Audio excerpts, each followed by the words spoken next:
Gyere, elkérünk, légy a vendégünk, s lesz egy szép közös emlékünk. Ha víz, ha a part, ha a nap is kitart, s nem kapunk ki egy nagyobb vihar. Gyere el végül, ami itt készül, azt elviheted majd emlékül. Az a víz, az a part, az a nap is a tiéd, az ég meg folyton kék. És ha tényleg becsukod a szemedet, csak te látod, hogy ott belül lehet, hol a part és hol kezdődik az ég.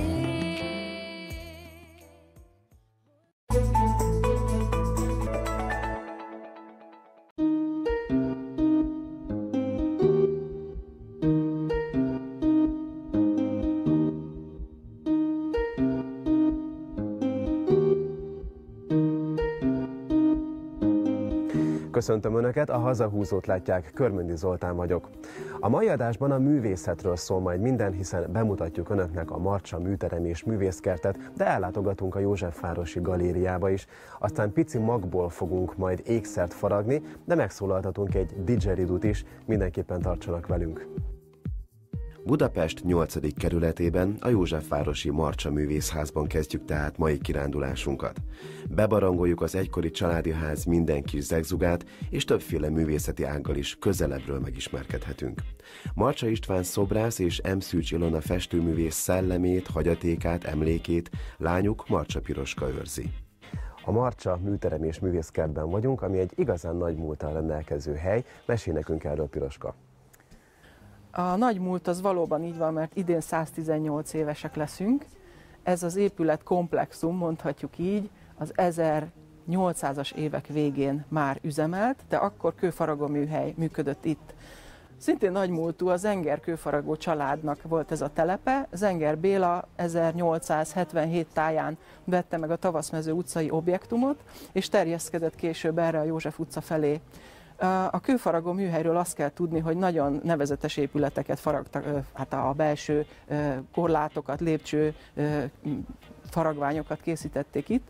Nemrég vettem egy árverésen egy képeslapot, 1900-ból még lehet látni itt, hogy nézett ki ez a kőfaragó telep.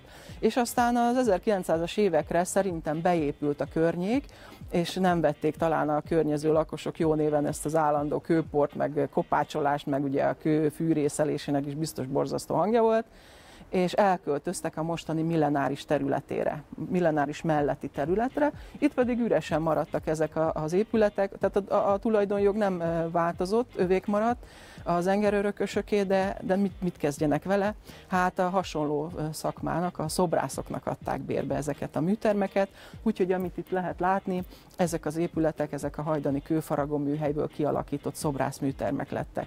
És innentől kezdve valóban nagyon sok művész dolgozott itt, tehát a 20. századnak a legnevesebb szobrászai. És persze ezekhez a szobrászokhoz, a művészekhez csapódtak aztán a többi művészeti ágnak a képviselői, írók, költők, színészek. Például Maróti Géza idejében itt minden pénteken színészi előadást tartottak egymás között a művészek, tehát a szobrász műteremben kis házi színi előadásokat tartottak, és hát állandó tréfálkozások színhelye is volt természetesen ez a kert. Na és hogyan lett mindez a Marcsa családé? A történet hát egy kis tragédiával kezdődik. Cserepes István festőművész, egy polihisztor művész, majd mutatok is tőle tárgyakat, dolgozott itt, és élt itt, ő egy aglegény volt egyébként, és amikor a nyilasok itt a Népszínház utcában elkezdték a zsidókat gyilkolni, összegyűjteni, és vitték a Dunába, belőtték őket, akkor a Cserepes István ezen mérhetetlenül felháborodott, és kiment az utcára, és elkezdett ott ordítozni velük, hogy ez micsoda egy aljas dolog. Hát nyilván több se kellett, őt is betették a sorba, úgyhogy az a Dunaparti cipősor az Cserepes Istvánra is emlékeztet, mert őt is belőtték a Dunába. És a háború után hát sok évig itt romosan, de üresen volt ez a terület. Édesapám pedig ismerte Cserepest. Most a papám története megint egy izgalmas dolog, messzire vezethető vissza.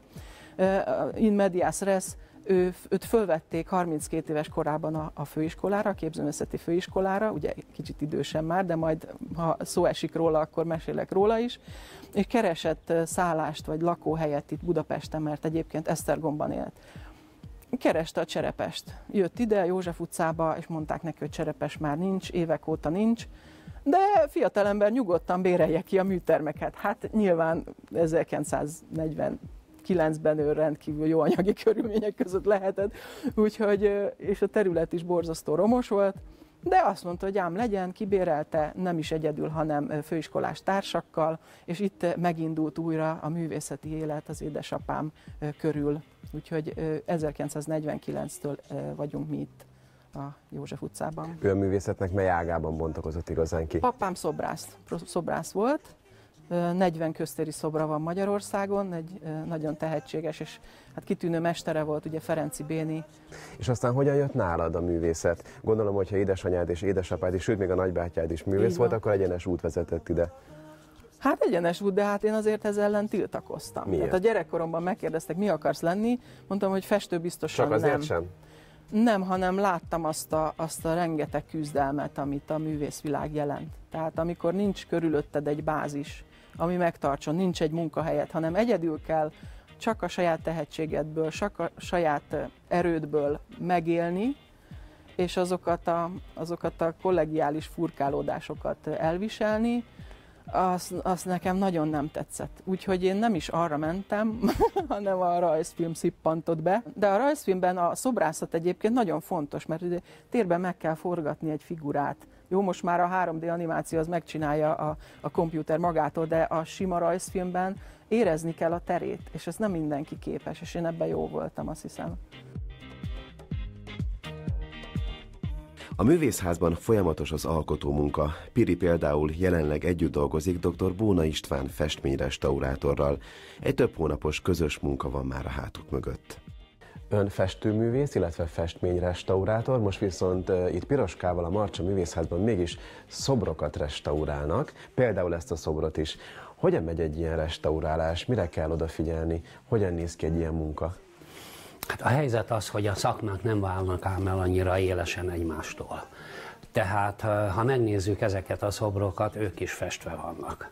A festett felületnek a restaurálása, konzerválása nagyon hasonlít ahhoz, amit a festményrestaurátor csinál, és ráadásul csoportmunkában dolgozunk. Tehát Piroska szobrászrestaurátor, vannak a csapatunkban még más festményrestaurátorok is, sőt majd idővel fognak hozzánk csatlakozni feltehetőleg díszítőfestők is. Egy ilyen nagy munkánál sokféle szakemberre, sokféle tapasztalatra van szükség. És ez, amit most itt magunk körül látunk, ez a sok-sok szobor, ez a Bodajki kegytemplomból származik. Ez egy egyéves munka, egy egyéves projekt, aminek a keretében most kaptuk meg pár héttel ezelőtt ezeket a szobrokat, amit Fás kollégák már konzerváltak, tehát a fertőtlenítésük megtörtént, a bennük pusztító, farontó rovaroknak a kiírtása, a meggyengült fának a megszilárdítása, a különböző fahiányok kijavítása.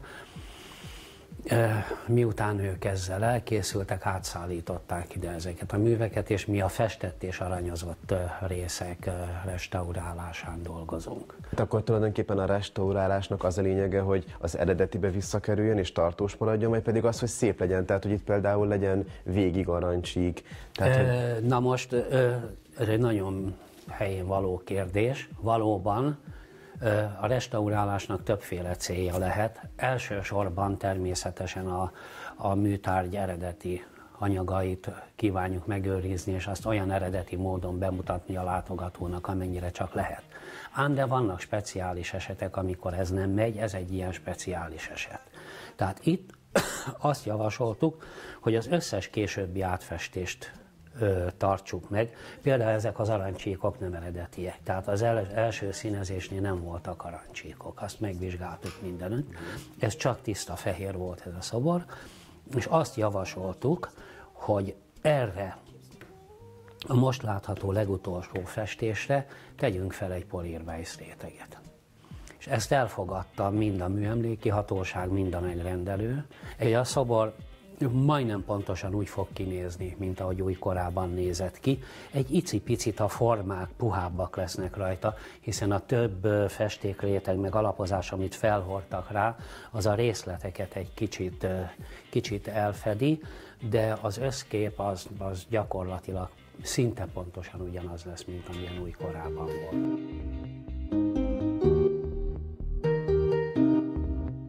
Egyébként a művészterem minden kis zegzugához, tárgyához kötődik egy-egy kedves kis történet. Itt mit láthatunk? Ez a doboz, bármilyen kopott és öreg, az egyik legfontosabb tárgya ennek a műteremnek, meg az én életemnek is tulajdonképpen. Ez egy katonaláda, és látjátok, rá van írva Marcsa István. Az édesapám Donkanyart megjárt katonaládája. És ahogy hozzám került, az maga egy varázslat, 100 éves lett volna 2012-ben a papa, és kiállításokat rendeztünk neki. Az egyik itt a Józsefvárosban volt, a másik Esztergomban. És Esztergommal nekem sok éves harcom van, mert a Bottyán János lovasszobrot elmozdították a Széchenyi térről, átrendezték a Széchenyi teret, és nem került vissza, bent a önkormányzat épületében parkol a mai napig. És hát ez egy ilyen hosszú harc, ugye a szerzői jog, illetve a jogutódnak kötelessége ezeket a dolgokat mozgatni, hogy ne legyen ilyen méltatlan helyen az elődnek a munkája. És erre a kiállításra én azt gondoltam, hogy be fogom mutatni ezt a szobrot esztergomiaknak, hogy hát ismerjétek már meg a szobrászt, ugyan már 100 éve nem él, pontosabban nem 100 éve, 100 éve született, és már jó pár éve nem él, de hát becsüljétek már meg a saját szobrászotokat, hiszen Esztergomból származik. Nem oda született, de a ifjúkorát ott élte. És a Duna Múzeumban volt a kiállítás, de a Duna Múzeumnak ilyen hatalmas nagy fehér posztamensei voltak csak, ami vagy nagyon alacsony volt egy ilyen lovasszoborhoz, mert a deréktájban nem teszünk lovasszobrot, vagy nagyon magas, ha kettőt összeraktunk. És ott álltam, vakaróztam a kiállító térben, hogy most mit csináljak, kéne valami rá. És volt ott egy fiatal legény, Mézes Nándor, elmondom a nevét, mert nagyon hálás vagyok neki érte, és azt mondta, te Piri, van nekem egy ilyen dobozom, elhozzam? És elhozta ezt a ládát. És pont ez az a láda. Persze, és azt mondta, figyelj ide, 70 éve őrizgetjük a Sufniban, azért nem tüzeltük el, mert rajta volt ez a név, nem tudtuk ki, ez a Marcsa István, de most, hogy megtudtam, hogy lesz ez a kiállítás, gondoltam, megkérdezlek róla, hogy érdekel-e. Hát számomra ez olyan volt, mintha az édesapám a túlvilágról így megsimogatott volna. Nagyon megható történet. Hogy ez az kislány, hogy csinálni, most is meghatódom rajta. Úgyhogy ugyanígy volt a kiállításon is, itt egy nagy fehér posztamens, rajta ez a katonaláda, és rajta Bottyán generálisnak a lovasszobra, a makett. Úgyhogy ez nekem nagyon fontos relikviánk itt a műteremben.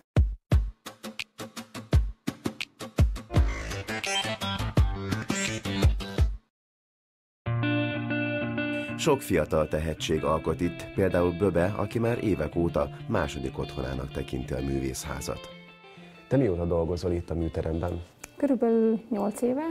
Akkor még az egyetemen ismertem meg a Marcsa Pirit, és hát volt egy megrendelésem, és akkor kérdeztem tőle, hogy lenne esetleg egy 3x7 méteres falfelülete úgy 3 hétre, és azóta itt vagyok. Tehát, hogy így, valahogy így a közeg, a környezet, az itt dolgozó művészek, akkor így beszippantottak, és akkor utána egy barátság alakult ki köztem és Piri között, úgyhogy én azóta itt dolgozom. Milyen gyakran gyűltök össze alkotni itt? Tehát tulajdonképpen mindig van itt valaki. És hát mivel többen vagyunk, ezért így forog. Tehát soha nem üres a ház, soha nem üres a ház, teli. mindig találkozom valakivel, van amikor több emberrel is, és akkor igazából váltjuk egymást. Ennek a helynek aztán szelleme van, vagy van a helynek szelleme. Mi fogott meg igazán itt téged? Hát azért az itt dolgozó művészeknek tehát a hagyatéka például, tehát nem mindegyik művész tud úgy dolgozni, hogy közben ott egy másik embernek is az alkotása. Valahogy úgy sikerült ide találjak, hogy engem ezek inspirálnak. Nem minden művész inspirál, például a Piri mamájának a képei, azok kifejezetten érdekesek és izgalmasak voltak számomra, vagy a papájának a szobrai. De mi így egymás közt is olyanok vagyunk, hogy tudunk festészetről beszélgetni, vagy a táskákhoz hozzászólni, tehát hogy egymás munkájába is persze egy kicsit külső szemlélőként, mert hogy nem alkotunk, mondjuk én nem készítek táskákat, de hogy érdemben hozzá tudunk szólni egymáshoz is, és ez nagyon jól pörgeti az ember agyát, ez egy nagyon jó visszajelzés. Ami számomra meglepő volt, ahogy egyre több őtökkel beszélgetek, hogy a művészeti ágak között nagyon sokszor van átjárás, és vannak kis hidak. Például te is említetted, hogy részt vettél egy koncerten, és téged az inspirált, és az fogott meg, és úgy született például ez a kép is. Mesélj nekünk erről egy picit. Ja, ez Bartóknak a Cantata Profanáját hallottam, körülbelül egy éve. Az Énekel az ország, Hollerung Gábor szervezi, vezényel, és akkor az Énekel az ország keretein belül előadták a Cantata Profanát, és ott voltam a koncerten, nagyon jó volt, nagyon tetszett, már közben... Akkor a zenét is szereted? Persze, de én is énekeltem, csak tavaly nem. Tehát amikor itt egy másik kép, azt megmutathatom? Igen. Jó, ez a másik kép, itt ez olyan, hogy itt meg ez a színpad, ez is a műpa, csak itt most a színpadról nézve, tehát én is fölléptem, már énekeltem velük. Tehát itt a kis karmester. És akkor ezt utána megfestetted? És aztán utána megfestettem, igen. Mint ahogyan ezt is? Mint ahogy ezt is, igen. Ez még egy kicsit félkész, de már nincsen sok hátra belőle. Mert hogy általában nem egy ültőben festesz meg egy képet? Nem. Egyszerre most éppen 3 festek. Miért van ez így? Nem tudom, olyan, mintha az egyik energiát, vagy hogy az ember így, vagy elfárad az egyik képbe, és akkor a másikhoz még van energiája, vagy éppen melyik motiválja jobban. Éppen melyik festmény, vagy melyik téma. És aztán, hogyha alszol rá egyet-kettőt, akkor lehet, hogy még új szemszögből látod, persze. És egy kicsit másként igen, folytatod? Pont azért van, igen. De a mai kor művészeinek munkáira is nagy hatással van a múlt. Szűcs Ilona, Marcsa Piroska édesanyja már évek óta nincs köztünk, de alkotásaiban, képeiben ma is tovább él.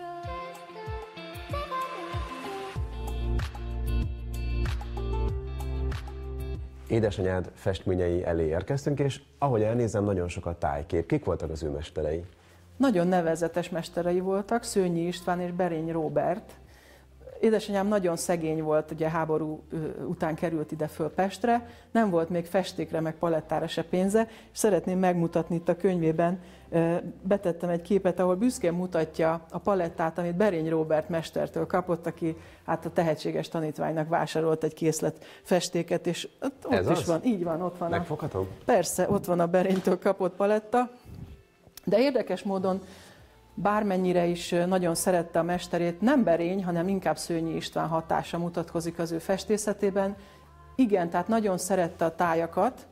Ő úgy festett egyébként, hogy kiment plenerfestő volt. Mi az a plenerfestészet? Amikor a festők kimennek a természetbe, és azt festik, amit látnak, nem csak a saját lila ködjüket, hanem egy az egybe a természetet. Az én édesanyám akvarelleket festett kint a természetbe. És tényleg így volt, mentünk a moszkvicsunkkal, a papám vezetett, és akkor a mama felkiáltott, itt álljunk meg! Megálltunk valahol, látott valami gyönyörű tájat, akkor ő kiült a kis 3 lábú székével, kitette maga elé a vízfestményt, az akvarellpapírt, és pillanatok alatt ilyen gyors színvázlatokat festett a tájról, és aztán itt a műteremben, nyugodt körülmények között olajban megfestette ezeket más, kicsit erőteljesebb színekkel. Azonban nem csak festők és restaurátorok szorgoskodnak itt nap mint nap, hanem Márti is, aki táskákat tervez. Gondolták volna, hogy ez egy adivers? Nyilván én nem mutatnék nagyon jó, ha ezzel közlekednénk bárhová, de te azt mondtad, Márti, hogy te már a 2-es villamoson használtad ezt. Én abszolút simán is. Teljesen jól elfértek benne a dolgaim, éppen munkába mentem. Megbámultak az emberek? Megnéztek, igen, de nem nincseltek meg, tehát így mindenki szokott ettől félni, hogy úristen, ha egy ilyen feltűnő darabot valahova fölveszek, hova vegyem föl, mihez vegyem föl, és egyáltalán hát simán a 2-es villamoson el lehet vele menni dolgozni. És miért adivers? Ő ihletett egy vers Aditól? Igen, ez egy régebbi kollekciónak a tagja, ahol versek inspiráltak. 3-as szekciójú volt a bemutató, és akkor minden versre egy 3 darab táska készült el. Ő megmaradt nekem, mert nagyon szerettem, akarták már tőlem megvenni, de őt nem adom. És ez melyik vers? Ez a Fekete Virág című vers. Ha jól emlékszem, mert viszonylag régen volt, amikor ezzel foglalkoztam, de úgy emlékszem, hogy az a cím, a Fekete Virág. Mert hogy te különlegesebbnél különlegesebb táskákat tervezel, és 1000-féle dolog inger inspirálhat téged. Például látok itt egy ilyen furcsa alakú, én azt gondolnám, hogy ez egy repülő, legalábbis én kiskoromban ilyen repülőt hajtogattam, és azt mondtad, hogy ebből is egy táska lesz majd. Igen, ebből egy hátizsák lesz. Egy hátizsák lesz. Ez egy hátizsák. Hogyan? Őket behajtom. Igen. És aztán ez ide kerül. Persze ez össze lesz majd varva, és lesz neki bélése. De ez nem is. ebből az anyagból lesz, ez csak ilyen kis Ez makett, igen, ez úgy alakul, ez az úristen, lássuk, mi van otthon kategória, bár én mondjuk, ha jól sikerül, simán fogom hordani ezt az arany-ezüst kombinációt. Most már a rakétához kezd hasonlítani. Egy picit. Igen. És akkor neked hány táskád van? Adódik a kérdés, amit nap mint nap Ez használsz? nagyon furcsa, mert én általában szeretek egy táskát hordani. Például, mint azt 2 éve. Mint ezt, igen, tehát hogy ő szezonokon keresztül átívelően velem van. Őt most éppen tesztelem, hogy hogyan bírják az alapanyagok és a formák a kiképzést. Mert ugye ilyen formájú táskával nem nagyon találkozik az ember, tehát ez is nekem például újdonság, hogy hol kell majd megerősítenem ahhoz, hogy a kopást elkerüljem. Te miért szeretsz itt Piriékkel együtt dolgozni? Hát nem tudok más olyan helyet, mint ez. És nagyon érdekes, mert az én tevékenységemhez nagyon sok kihívást jelentenek az itteni körülmények, de magának a kertnek van egy olyan hatás, hogy így bejön az ember, és így elfelejti a külvilágot, és ez az, ami itt engem nagyon vonz.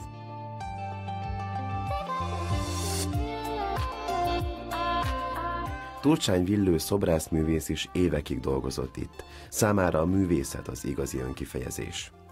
Te szobrászművész vagy, és hát számomra elsősorban a szobrász azt jelenti, hogy valaki mondjuk kőből kifarag valamit, de hát te azt mondtad nekem, hogy ez a sokkal-sokkal többrétűbb dolog, sokrétűbb dolog, és ráadásul meg már nyilván nem is csak kőből faragnak, sőt, egyáltalán, hanem bármiből lehet komponálni. Téged mi inspirál, és te általában mikkel dolgozol? Hát tulajdonképpen igen, a görögöktől kezdve a kő egy meghatározó kiinduló anyag volt, és én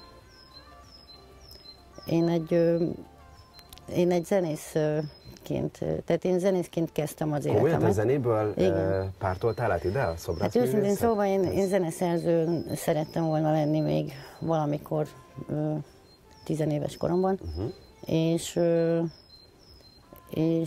volt egy pont, amikor eldöntöttem, hogy a térbe szeretnék komponálni, tehát hogy a vizuális művészetek nyelvét fogom beszélni, viszont egyfajta kérdésfelvetéseimet követve én teljesen, tehát egy-egy időszakban teljesen különbözőképpen fogalmazom meg a munkáimat. Az éppen, ami belül van? Hát igen, tehát igazából egy téralkotás elsődlegesen, amit csinálok, tehát egy installáció keretén belül beszélek a nézőhöz, illetve mozgatni szándékozom a nézőt, vagy a résztvevő a közönséget. Igen. És általában te miből dolgozol? Milyen anyagokból? Igen, ez egy alapvető kérdés egy szobrásznak, hogy milyen anyag, és igazából... És te nem szereted ezt a kérdést? Én nem szeretem. Akár vasdarabból is tudsz szobrot készíteni? Tehát, hogyha az fog meg téged, igen. Akkor te abból csinálsz de nem a valamilyen vasdarab fogja meg engem, hanem az fog, vagy azon kettet például, amikor itt dolgoztam, akkor effektíve hegesztett szerkezeteket építettem egy olyan elgondolás szerint, hogy a horizontra szerkesztve nagyméretű munkák voltak ezek, iránytű tér a címe.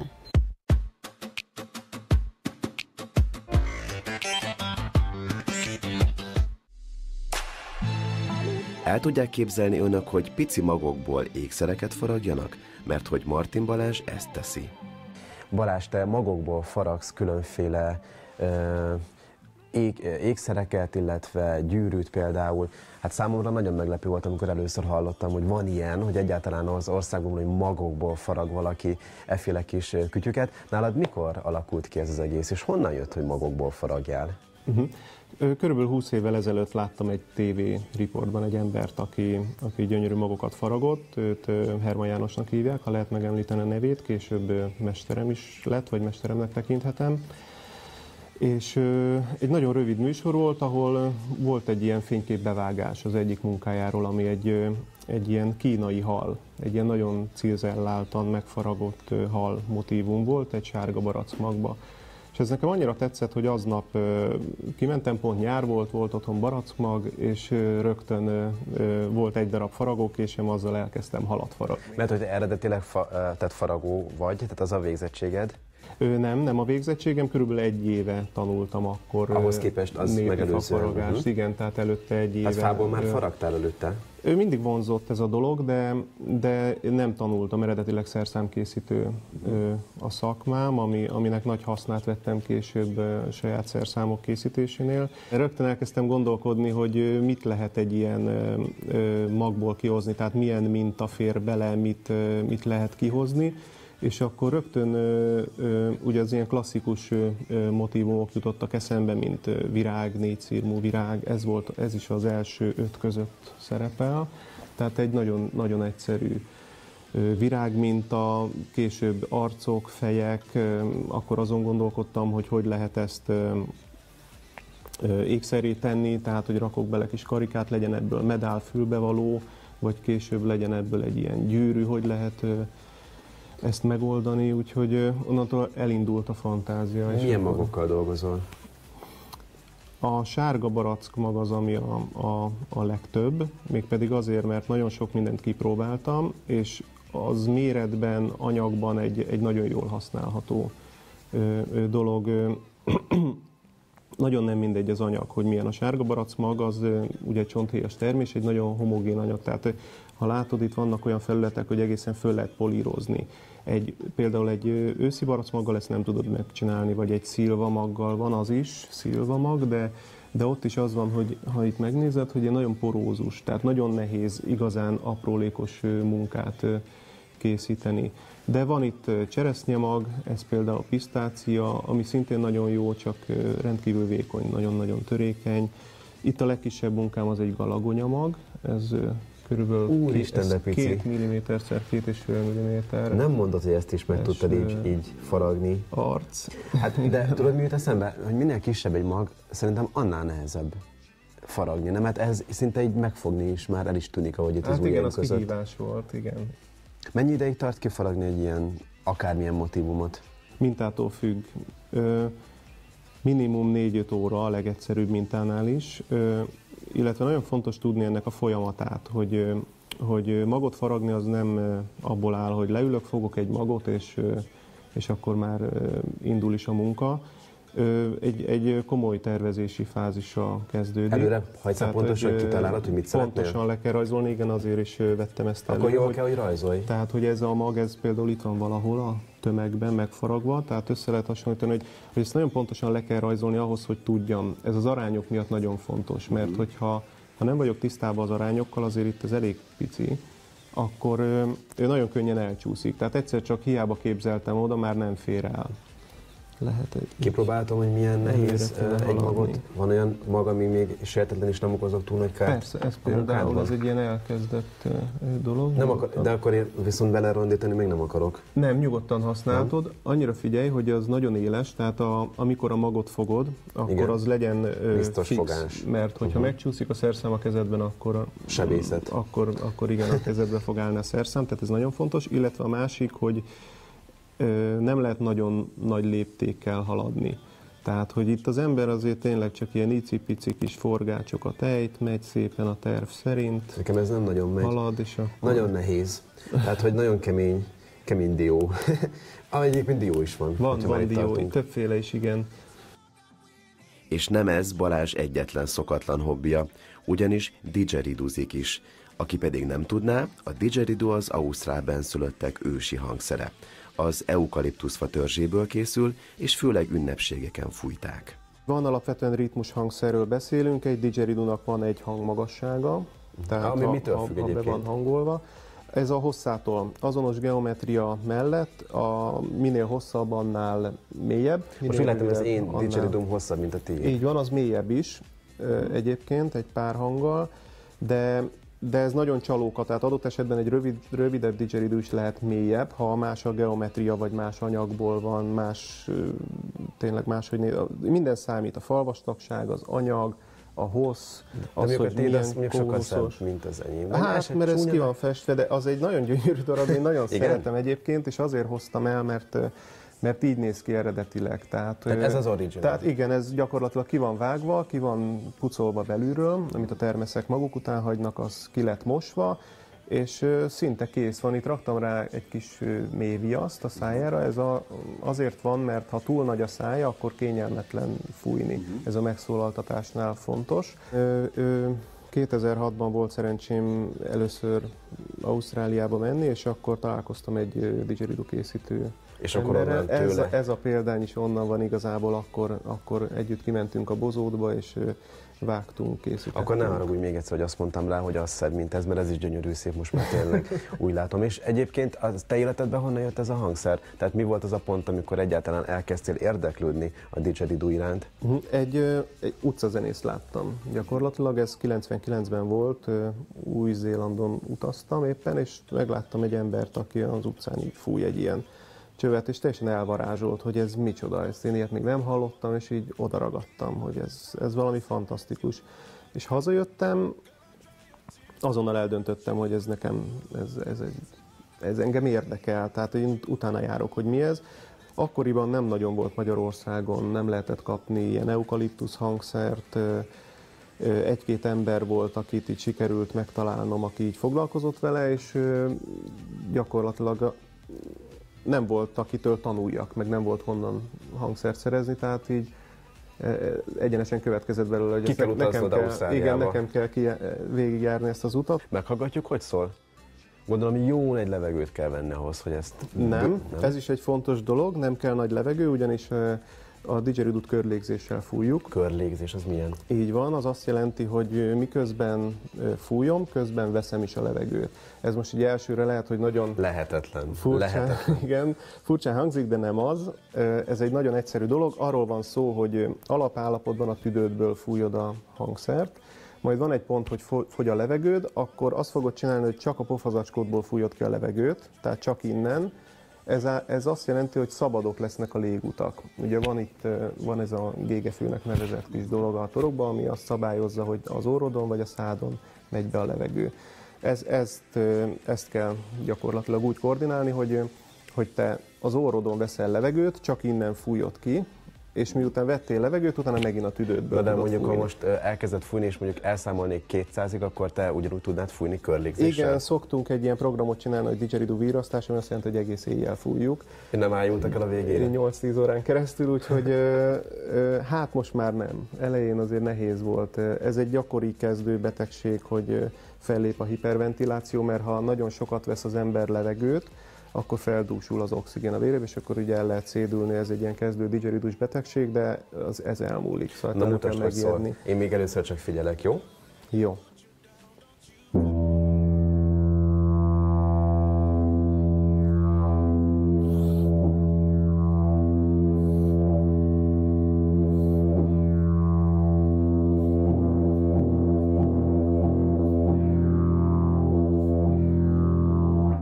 Ritmust is vittél bele. És tényleg körlégzés, figyeltem a pofazacskódat. Így van, ezt azért mutattam, tehát így vesz az ember levegőt, és alapvetően ritmus hangszer, tehát ez nagyon fontos, nagyon ritkán használják úgy, hogy a didgeridoo az szól egy ilyen hangon, igazából ezzel aktív ritmusokat játszanak tradicionálisan. Én szerintem csak egy levegőnyit fogok, jó? Jó. Lehet, hogy ami még te is, fontos, meg én is? Igen, hogy a megszólaltatáshoz, ez egy érdekes adat, hogy bár fából van, részfúvósok családjába tartozik hangszertanilag, ez pedig a megszólaltatás miatt van, ami azt jelenti, hogy brűzölnöd kell. Mit Tehát az csinálni? Ahogy a trombitát, illetve az összes részfúvós tubát, ilyesmit fújják, az azt jelenti, hogy rezeg a szád, tehát egy ilyen ez a mozdulat, ugyanis ezt a rezonanciát erősíti fel a hangszer. Így prüntögjek akkor bele egy picit? Így van, ez nagyon fontos.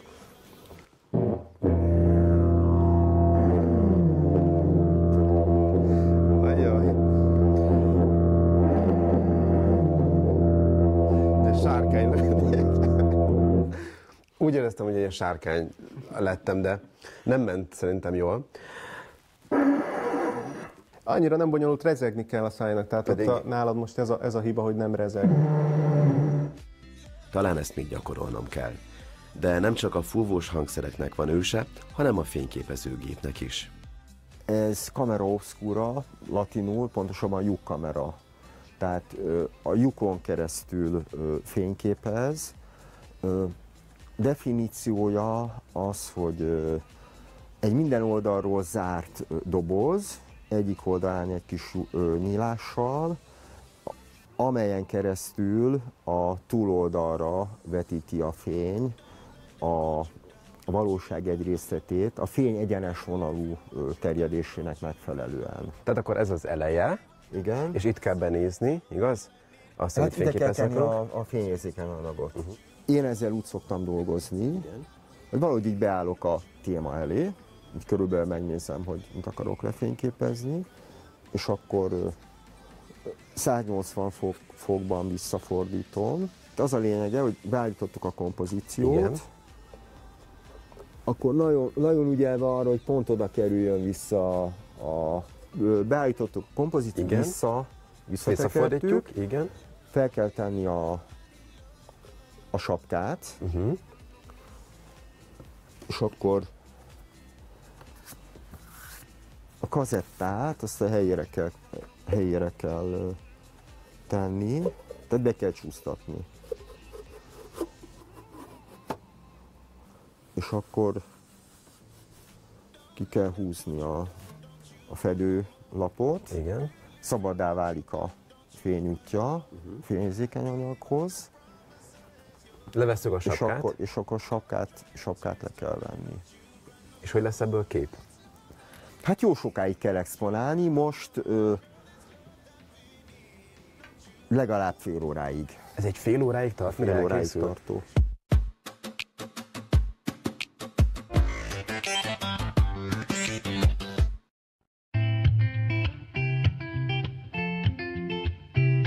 A Józsefvárosban nem csak a Marcsa műterem és művészkert, hanem a Józsefvárosi Galéria is várja a művészetek szerelmeseit. A Józsefvárosi Galériában vagyunk. Milyen múltra tekint vissza ez a galéria? A Józsefvárosi Galéria az már a 70-es évektől létezik, úgyhogy úgymond egy hagyományokkal rendelkező képzőművészeti hely, de nagyon sok korszakon ment keresztül, úgyhogy nem mindig ugyanolyan színvonalon folytak itt a kiállítások, illetve talán nem is mindig voltak itt kiállítások, de nagy részt azért igen. Tehát a köztudatban megmaradt a neve, és most 3 éve körülbelül fel lett újítva ez az intézmény, mert a Józsefváros önkormányzata alá tartozunk egyébként, és egy kis kulturális centrum jött itt létre, és azóta folyamatosan magas színvonalú kiállításaink vannak. Általában milyen művészeti ágak mutatkoznak meg itt? A fő profilunk az a képzőművészethez kapcsolódik, tehát ezt a józsefvárosi nevet, ezt szerettük volna megőrizni.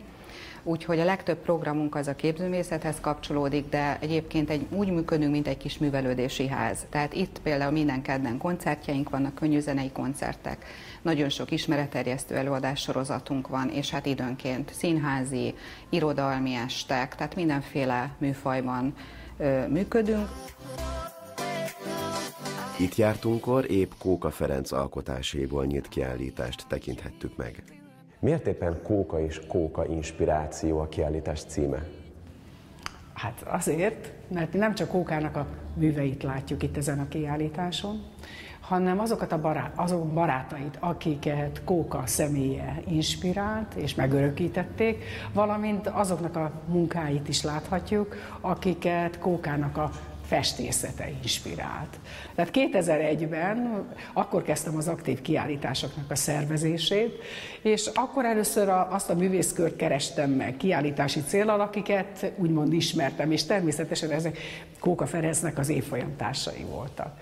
És egy ilyen alkalomra Gyémánt László egy olyan képpel érkezett, ahol Kóka Ferencet, mint Szent Ferencet ábrázolta. És ez így megmaradt az emlékembe ez a kép, és úgy éreztem, hogy ezen a kiállításon Gyémánt Lászlónak is természetesen szerepelnie kell. És aztán Kóka Ferencnek kiírtam egy pályázatot, aminek az volt a címe, hogy Kóka inspirációk, és arra nagyon sok pályamunka megérkezett, és ezek közül választottam erre a kiállításra. Így aztán találhatunk itt festményeket, kosztümképeket, érméket, többféle műfajt. Egy nagyon érdekes képhez érkeztünk. Mit ábrázol, mit látunk? Ez az élet apoteózisa, a halál felett, ami Ferinek egy nagyon fontos üzenete, azt hiszem mindenkinek, hogy igaz, hogy körülöttünk világégés van, rombolás van. És mégis, ha az ember megtalálja a saját útját, amihez a művészet hozzásegíti, akkor az életet végigélni mégiscsak érdemes. Tehát ezért is ugye, az a zöld figura ugye, a halált szimbolizálja. De hát akkor kötéltáncot járunk tulajdonképpen, hát tehát nagyon vékony mesdjén. Hát ezért mondom, hogy mégis vékony mesdjén járunk, de mégis, ha megnézi ezt a vonalat, ez valahova elvezet. Felfelé vezet. Tehát semmiképpen nem a halál ölé, de hanem van remény. És hát a másik, hogy ami engem itt megragadott különösen, hogy itt ez a fehér fény, az egyre inkább erősödik. Igen. Tehát gyakorlatilag az ég is tisztul, világos. Az ég is tisztul, és minden, tehát van az embernek reménye.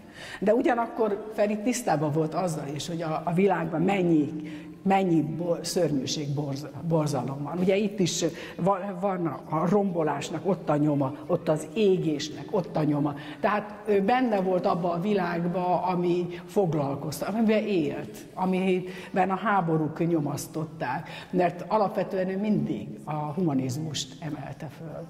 Tehát neki az a fontos, hogy az ember megtalálja a felfelé vezető utat. És ez a kép tulajdonképpen azt hiszem, hogy azt szimbolizálja.